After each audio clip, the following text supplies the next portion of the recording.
ونستعينه ونستغفره ونؤمن به ونتوكل عليه ونعوذ بالله من شرور أنفسنا ومن سيئات أعمالنا من يهده الله فلا مضل له ومن يضلل فلا هادي له ونشهد أن لا إله إلا الله وحده لا شريك له ونشهد أن سيدنا ومولانا محمدا عبده ورسوله صلى الله تعالى عليه وعلى آله وأصحابه وأزواجه وذرياته وأهل بيته وبارك وسلم تسليما كثيرا كثيرا أما بعد فأعوذ بالله من الشيطان الرجيم بسم الله الرحمن الرحيم والذي أرسل رسوله بالهدى ودين الحق ليظهره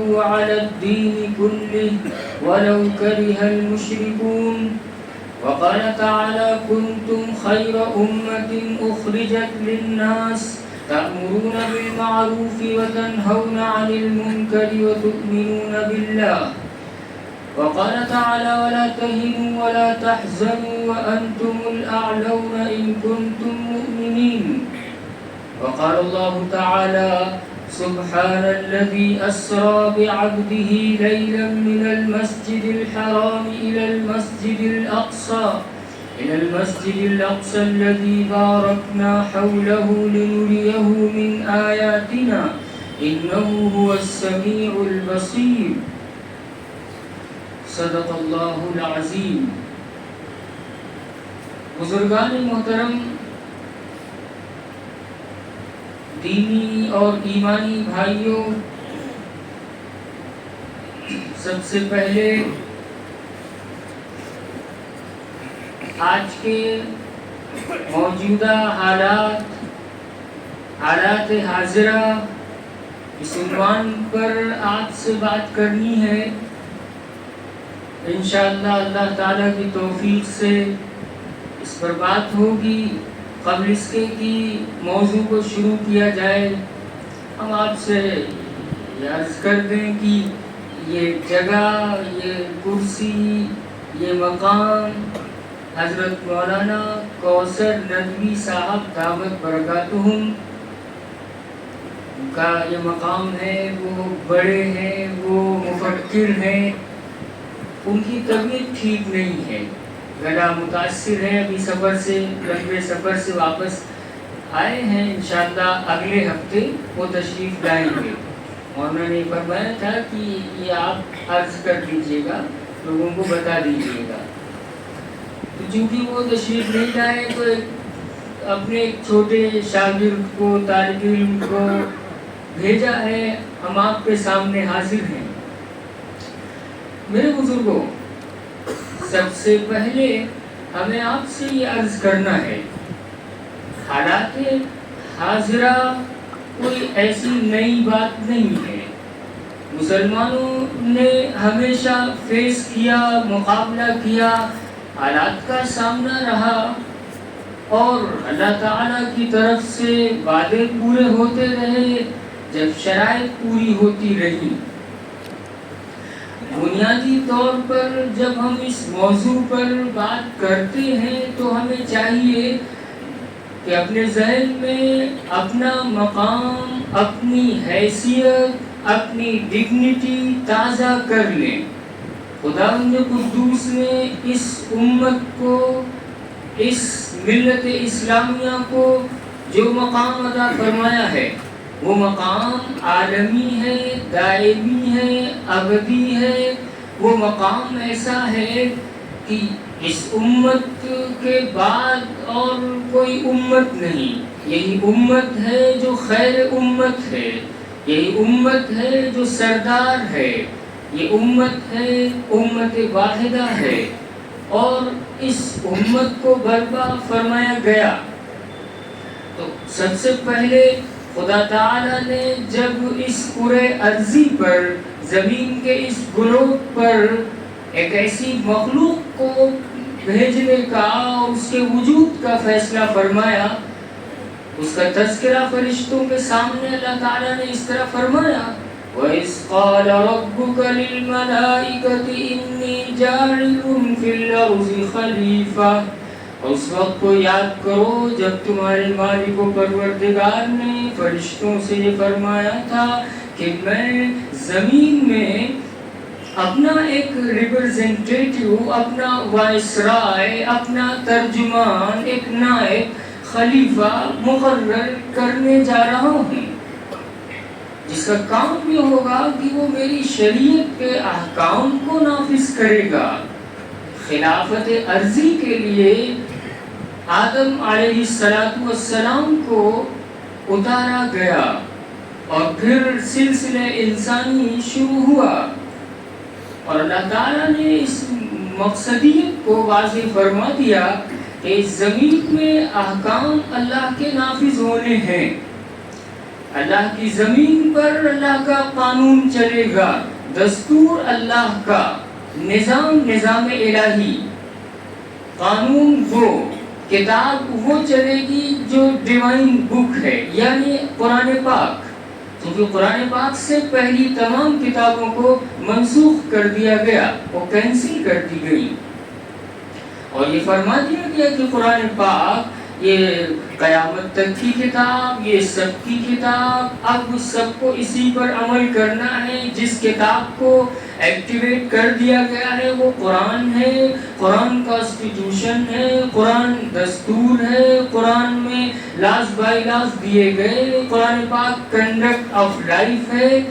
اس قرآن کو محض تبرک کی کتاب سمجھنا، اس قرآن کو یہ سمجھنا کہ یہ صرف تراویح کی کتاب ہے، یہ سال ثواب کی کتاب ہے، یہ مردوں کی کتاب ہے، نہیں بھائی، یہ تو اس کے ضمنی فائدے ہیں. قرآن تو زندوں کی کتاب ہے، ہم نے اسے مردوں کی کتاب بنا دیا. قرآن پاک اس لیے آیا کہ ہمارے اندر تبدیلی پیدا ہو، لیکن ہم نے قرآن پاک پر دوسری چیزوں کو ترجیح دی. ہم نے انگریزی کو ترجیح دی، ہم نے اور علوم کو ترجیح دی، جس کی وجہ سے خدا تعالیٰ نے ہم سے چارج لے لیا اور یہ امت سائیڈ لائن کر دی گئی. اب مسئلے کا حل کیا ہے؟ رومن امپائر، پرشین امپائر، دنیا کی کے بڑے بڑے بلاک اسلام کی گود میں آ کر گر گئے تھے، مثل پکے ہوئے آم کی طرح اور پھل کی طرح. وجہ اس کے یہ تھی کہ پوری شریعت سامنے تھی، اللہ کے نظام کی بالادستی و مقصود تھی. مسئلہ صرف نماز کا نہیں تھا، مسئلہ صرف حج اور عمرے کا نہیں تھا. اس لیے کہ دشمن طاقتیں تو یہ چاہتے ہیں کہ مسلمان نماز پر اتفاق کر لیں اور انہیں حج کرا دیا جائے تو اس ساتھ میں لے کے جائیں. لیکن اگر وہ بات کریں گے نظام کی، قانون کی، عدالت کی اور اسلامی حکومت کی کہ قانون اللہ کا چلے گا، اس کے لیے وہ تیار نہیں ہے. تو میرے بزرگوں، خدا تعالیٰ نے اپنے رسول پاک حضرت محمد مصطفیٰ صلی اللہ علیہ وسلم کو اس لیے مبعوث فرمایا، جس کو سورۃ الجمعہ میں اور سورۃ الصف میں اور سورہ آل عمران میں بیان فرما دیا گیا. والذی ارسل رسولہ بالہدی ودین الحق لیظہرہ علی الدین کلہ. وہی اللہ ہے، وہ مالک ہے، وہی پروردگار ہے، وہی حاکم ہے، جس نے اپنے رسول کو ہدایت، گائیڈنس اور دین برحق یعنی کوڈ آف کنڈکٹ دے کر بھیجا ہی اس لیے ہے لِيُظْهِرَهُ عَلَى الدِّينِ كُلِّهِ، تاکہ تمام ادیان پر، تمام مذاہب پر اسلام کو غالب فرما دیں. اسلام اس لیے نہیں ہے کہ کمپرومائز کر لیا جائے اور ایڈجسٹ کر لیا جائے کہ آپ ہمارے معبودوں کی عبادت کر لیں، ہم ایک سال آپ کے اللہ کی عبادت کر لیں گے، چلو اس طرح بات بنا لی جائے. قُلْ يَا أَيُّهَا الْكَافِرُونَ لَا أَعْبُدُ مَا تَعْبُدُونَ وَلَا أَنْتُمْ عَابِدُونَ مَا أَعْبُدُ وَلَا أَنَا عَابِدٌ مَا عَبَدتُّمْ وَلَا أَنْتُمْ وأنتم عابدون ما أعبد لكم دينكم ولي دين. یہ نظام ہے، یہ بے باک آیات ہیں، بار بار اس کو یعنی مکرر سے کرر فرمایا. یہ ہو ہی نہیں سکتا. اللہ اللہ ہے، وہی معبود برحق ہے. شرک اللہ کے ہاں چلتا ہی نہیں ہے، کفر چلتا ہی نہیں ہے. وعدے سب ایمان کی بنیاد پر ہیں، نیک اعمال کی بنیاد پر ہیں. وعدے اس پر ہیں کہ مسلمان اگر کام کریں گے تو اللہ تعالیٰ کی طرف سے وعدے ہیں، یعنی عمل کرنا ہوگا، ورک کرنا ہوگا. وَقُلِ اعْمَلُوا فَسَيَرَى اللَّهُ عَمَلَكُمْ وَرَسُولُهُ وَالْمُؤْمِنُونَ. کہہ دیجئے اے نبی، اہل ایمان سے کہہ دیجئے، عرب کے مسلمانوں، عجم کے مسلمانوں، دنیا جہان کے بسنے والے وہ مسلمان جو قرآن پاک کو مانتے ہیں، جو جانتے ہیں کہ اللہ رب العالمین نے، ان سے کہہ دیجئے بھائی ورک کرو، ورک. اعملوا، اسلام قوالیوں کا نام نہیں ہے. اسلام تو عمل اور آرزوؤں سے کام نہیں چلے گا. اللہ نے صاف فرما دیا لیس بِأَمَانِيِّكُمْ وَلَا أَمَانِيِّ أَهْلِ الْكِتَابِ. نہ تمہاری وشفل تھنکنگ سے، آرزوؤں سے کام بنے گا، نہ اہل کتاب کی آرزوؤں سے کام چلے گا. کام کرنا پڑے گا. فرمایا وعد اللہ الذین آمنوا منکم وعملوا الصالحات لَيَسْتَخْلِفَنَّهُمْ فِي الْأَرْضِ كَمَا اسْتَخْلَفَ الَّذِينَ مِنْ قَبْلِهِمْ وَلَيُمَكِّنَنَّ لَهُمْ دِينَهُمُ الَّذِي ارْتَضَىٰ لَهُمْ وَلَيُبَدِّلَنَّهُمْ مِنْ بَعْدِ خَوْفِهِمْ أَمْنًا يَعْبُدُونَنِي لَا يُشْرِكُونَ بِي شَيْئًا. اللہ کا وعدہ ہے، وعد اللہ الذین، اللہ تعالیٰ نے وعدہ فرمایا ہے ان لوگوں سے جو ایمان لائے تم میں اور نیک کام کرتے رہے کہ اللہ تعالیٰ ان کو زمین میں خلافت دے گا، ضرور دے گا. جیسا کہ پہلے اہل ایمان کو خلافت عطا فرمائی، خلافت کا تاج رکھا جائے گا، چارج اللہ دے گا، حکومت عطا فرمائے گا اور زمین میں اقتدار دے گا، قوت دے گا اور حالات خوف سے بدل کر امن کے پیدا فرما دے گا. اور اللہ تعالیٰ کی طرف سے تبدیلی طے کر دی جائے گی. کب؟ یعبدوننی، صرف میری بات مانیں گے، صرف میری عبادت، صرف میری عبادت، اور لا یشرکون بی شیئا، ذرہ برابر میرے ساتھ شرک نہیں کریں گے. آج مسلمانوں کا حال دیکھ لیجئے کہ شرک بھی ہے، نعوذ باللہ، بدعتیں بھی ہیں، خرافات بھی ہیں، اور صاحب ویسٹرن کلچر کو بھی ایڈاپٹ کر رکھا ہے. ننگا پن، عریانیت، بے حیائی، بے پردگی، سب کچھ چلتا ہے. اور نماز بھی ہے، عقیقہ بھی ہے، قربانی بھی ہے، عید بقرعید بھی ہے، مسجد میں بھی سجدہ ہے اور قبر پہ بھی سجدہ ہے. یہ کون سا مسلمان ہے؟ یہ کون سا ایمان ہے؟ یہ ہندوستانی مسلمان ہے یا کون سے ہیں؟ اللہ تعالیٰ نے فرما دیا کہ وَمَا يُؤْمِنُ أَكْثَرُهُم بِاللَّهِ إِلَّا وَهُم مُشْرِكُونَ. اکثریت کا حال یہ ہے، یعنی میجورٹی میں جو مسلمانوں کی جو حالت ہے وہ کچھ اس طرح سے ہے کہ اللہ پر ایمان بھی ہے اور شرک بھی ہے. وَمَا يُؤْمِنُ أَكْثَرُهُم بِاللَّهِ إِلَّا وَهُم مُشْرِكُونَ. ایمان بھی ہے اور شرک بھی ہے، تو یہ دونوں باتیں ایک ساتھ کیسے ہو سکتی ہیں؟ یا تو سردی ہے یا گرمی ہے، یا رات ہے یا دن ہے، یا روشنی ہے یا تاریکی ہے. یہ نہیں کہ یہ بھی ہے اور وہ بھی ہے. اللہ فرماتا ہے یا تو ہمارے بن جاؤ یا پھر کفر کے خیمے میں چلے جاؤ اور پھر جہاں چاہو مرو، پھر تمہاری کوئی پرواہ کرنے والا نہیں. تم نے تماشا سمجھا ہے دین کو؟ تم سمجھتے ہو کہ سپرسٹیشنز کا اور رسموں کا اور توہمات کا نام دین ہے؟ دین نام ہے ذمہ داری کا، دین نام اس کا ہے کہ ہم اللہ کی مکمل شریعت کا مطالعہ کریں گے، اور اللہ تعالیٰ نے ہم کو جس مقصد کے لیے پیدا فرمایا ہے، کنتم خیر امت، تم سب سے بہتر امت ہو، اخرجت للناس، تمہیں نکالا گیا ہے۔ اس کا مطلب یہ ہے کہ ہم خود سے پیدا نہیں ہوئے، یعنی خود ظاہر ہے کہ سسٹم جہاں سے آپریٹ ہوتا ہے، جو اس کائنات کا مالک اور خالق ہے، جو کریٹر ہے، وہی ہر چیز کا خالق ہے، خالق کل شیء، فیصلے اس کے، تصرفات اس کے، نظام اس کا، حکم اس کا، تصرف اس کا۔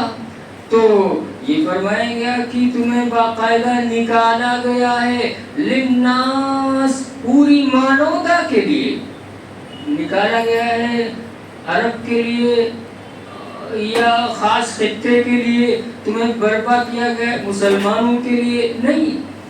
یہ فرمایا للناس، مینکائنڈ کے لیے، پوری انسانیت تمہاری مخاطب ہو، سب سے تم کو فائدہ پہنچے، یہ مقصد ہے۔ تأمرون بالمعروف، تم بھلائی کی تلقین کرتے ہو اور برائیوں سے روکتے ہو، اسی بنیاد پر تم اچھے ہو۔ یہ مطلب نہیں ہے کہ تم مسلمان ہو تو پھر اچھے ہو، یعنی چور بھی ہو مسلمان تب بھی اچھے، اور دھوکہ دیں تب بھی اچھے، غلط بیانی کریں تب بھی اچھے، یہ مطلب نہیں ہے۔ کب اچھے ہیں؟ جب اخرجت للناس تأمرون بالمعروف وتنہون عن المنکر وتؤمنون باللہ۔ اب تمہید کے ساتھ حالات حاضرہ کو جوڑیے کہ ہم اگر کام کریں گے، اپنا جو ہمارا کام ہے وہ ہم کریں، اللہ کا جو کام ہے وہ اللہ اپنا کام فرمائے گا، جیسی اس کی مصلحت جب اس کے نظام میں طے ہوگا، جس طرح طے ہوگا۔ ہو سکتا ہے فتح ہماری آنکھیں دیکھیں، یا ہو سکتا ہے ہماری نسلیں دیکھیں، اللہ جس کو جتنی چاہتا ہے مہلت دیتا ہے۔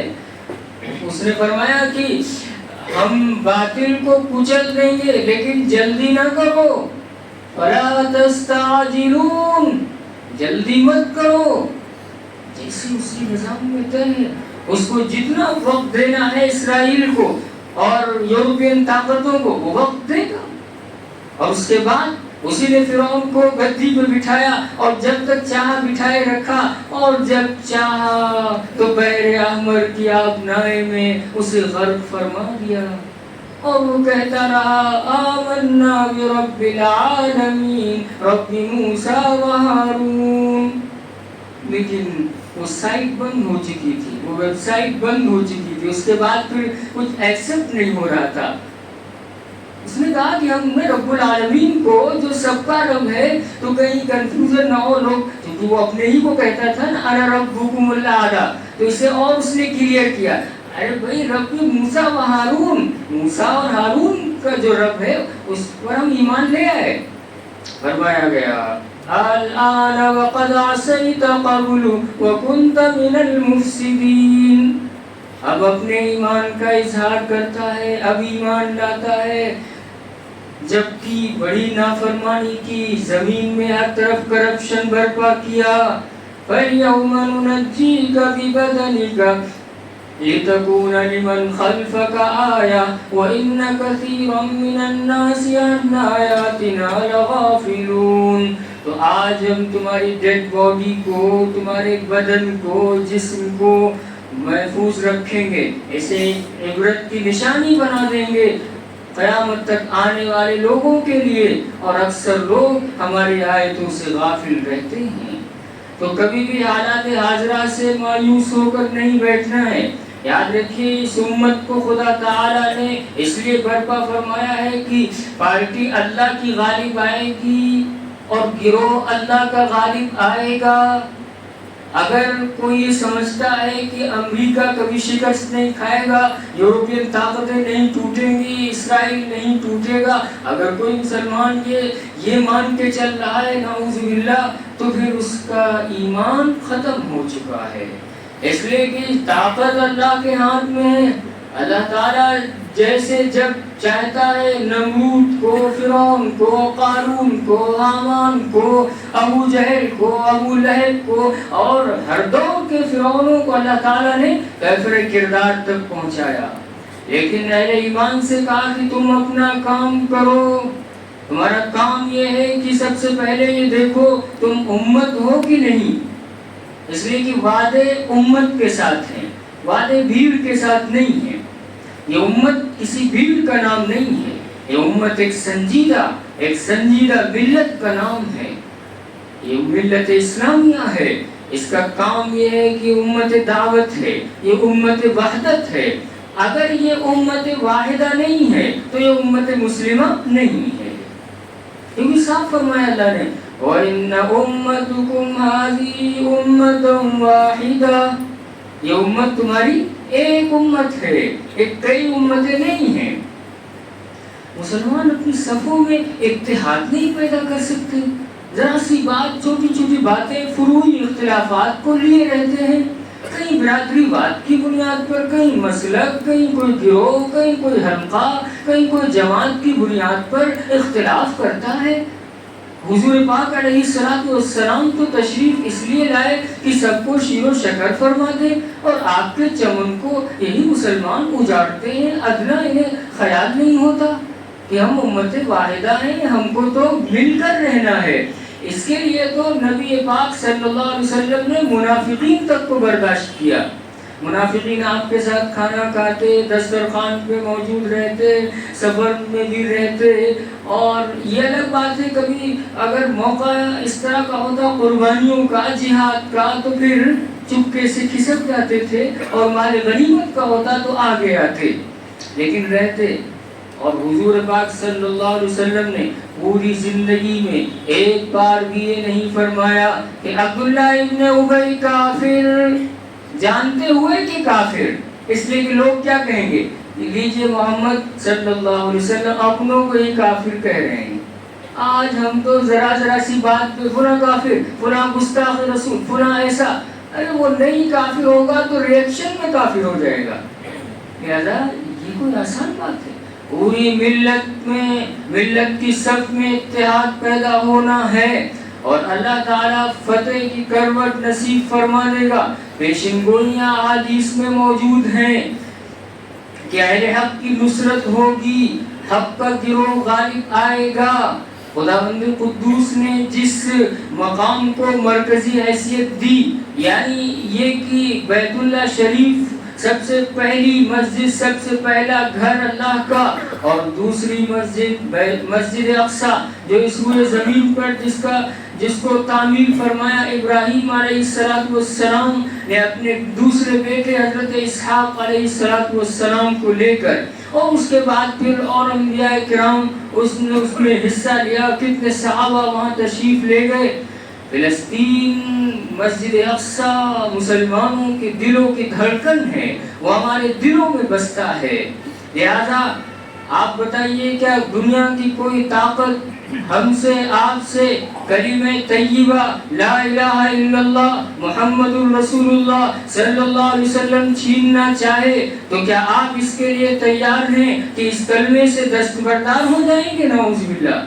آپ آواز کے ساتھ بتائیے نہیں یا ہاں، نعوذ باللہ نہیں۔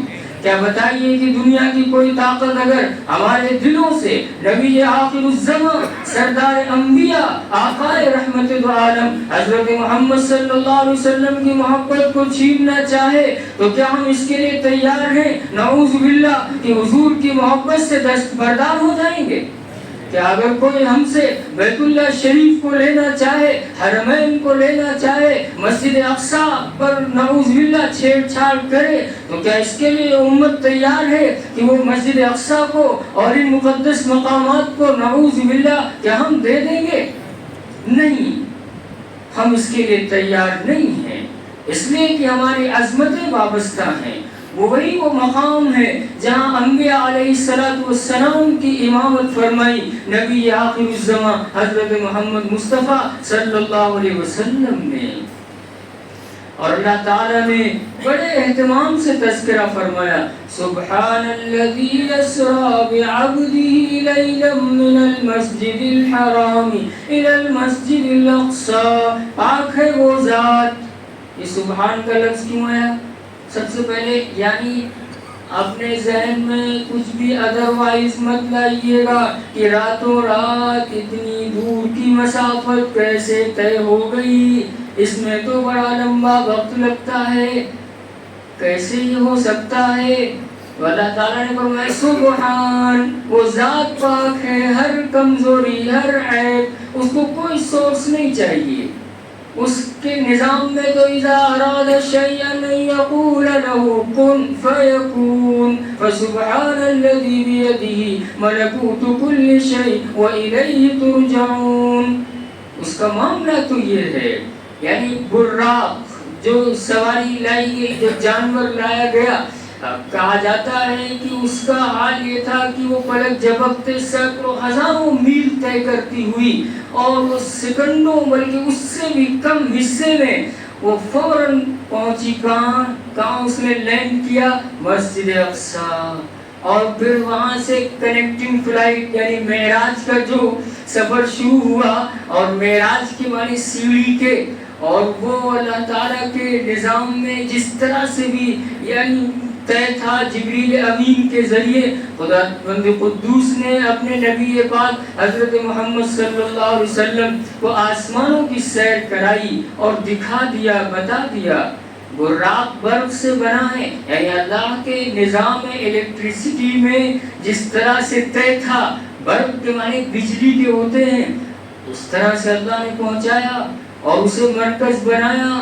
اور نبی پاک علیہ السلام نے فرمایا مسلمانوں، مسجد اقصیٰ تمہارے دلوں کی دھڑکن ہے، یعنی مسلمان تو یہ چاہے گا کہ ایک رسی کے برابر بھی جگہ مل جائے تو ذرا ہم جھانک کے دیکھ لیں اپنی قبلہ اول کو، مسجد اقصیٰ کو، لہذا اس میں حصہ لینا، ان کے تحفظ میں آگے آنا جیسے تمہارے لیے ممکن ہو۔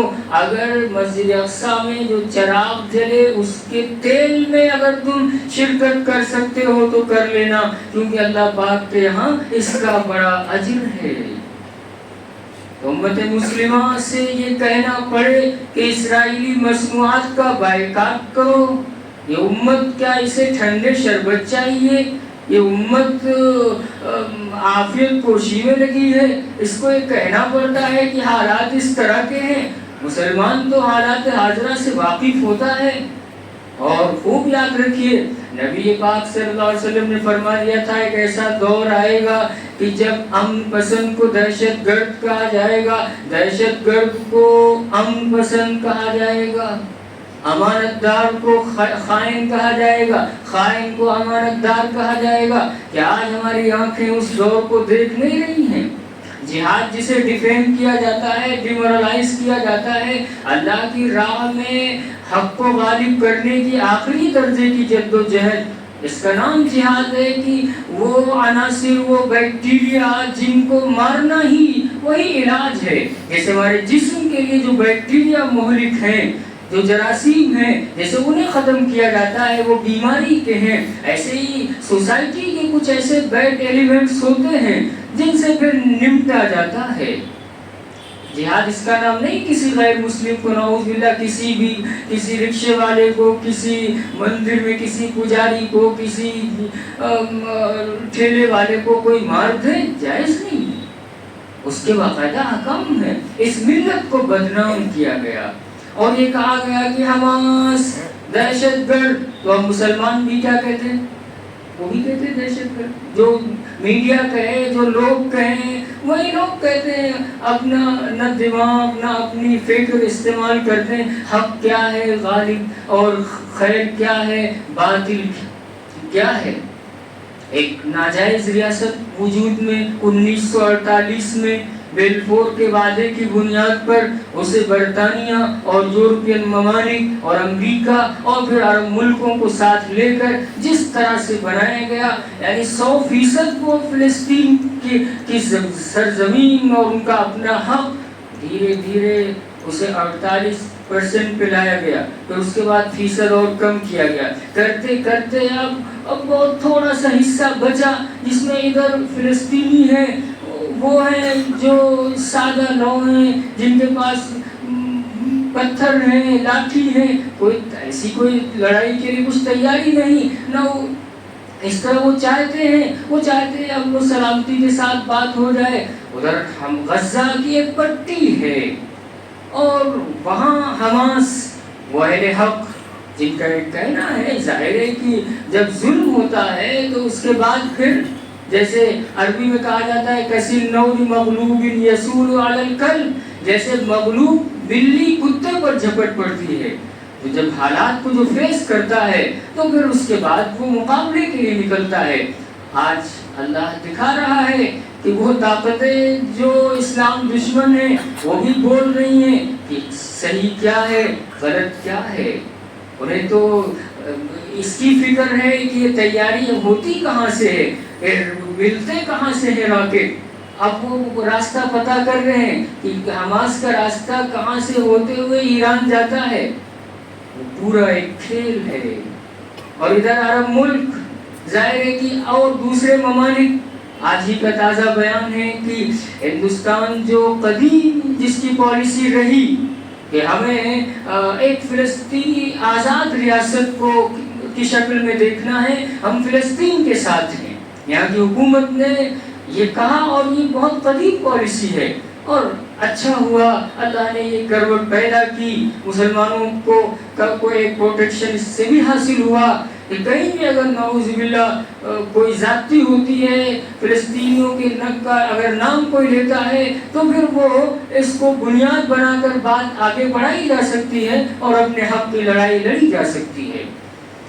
تو یہاں اس ملک میں جب آزادی کی تحریک چل رہی تھی تو انگریزوں سے جو برآمد کردہ کپڑے تھے وہ جلائے جا رہے تھے اور یہاں کا کھدر اور ململ پہنا جا رہا تھا، کہ آج مسلمان پیپسی اور کوکا کولا اور فلاں چیزوں کو چھوڑ نہیں سکتے۔ یہ بھی جو ہے یہ غیرت کا تقاضا ہے، تو ہم دعا بھی کریں گے، ہمارا دل اور ہمارا دماغ اور ہماری آنکھوں کا نور ہے مسجد اقصی اور فلسطین کا وہ خطہ، لہذا حالات سے واقف رہیے، پورے اعتماد کے ساتھ، پوری قوت اور جرأت کے ساتھ۔ اہل ایمان کو کبھی بھی پست ہمت نہیں ہونا ہے، مقابلہ کرنا ہے۔ اب یہاں اس ملک میں جو ہمارا کام کرنے کا ہے، بس بات ختم کرتے ہوئے عرض کروں گا، طے کر لیجئے کہ انشاءاللہ ہم دعوت کا کام کریں گے، غلط فہمی دور کریں گے۔ بہت سے غیر مسلم ہیں ابھی وہ غلط فہمی کا شکار ہیں، وہ انشاءاللہ ہمارے ساتھ آئیں گے اور ایک اتحاد بنے گا، ایک ایسا الائنس بنے گا جس سے انشاءاللہ جو حق بات ہے وہ آگے بڑھائی جائے گی اور اپنے حصے کا کام کرنا ہے۔ کہیں بھی ظلم، ہمیشہ لڑائی جو رہی وہ ظالم مظلوم کی، یہ ہندو مسلم کی لڑائی نہیں، یہ لڑائی ایسے نہیں ہوئی، بنا دی گئی ظالم اور مظلوم۔ اللہ ملت کو شعور بھی عطا فرما دے، اللہ ہم سے اپنے دین کا کام لے لے، اللہ ہم کو پوری شریعت پر چلا دے، اللہ حالات کو تبدیل فرما دے۔ وآخر دعوانا ان الحمدللہ۔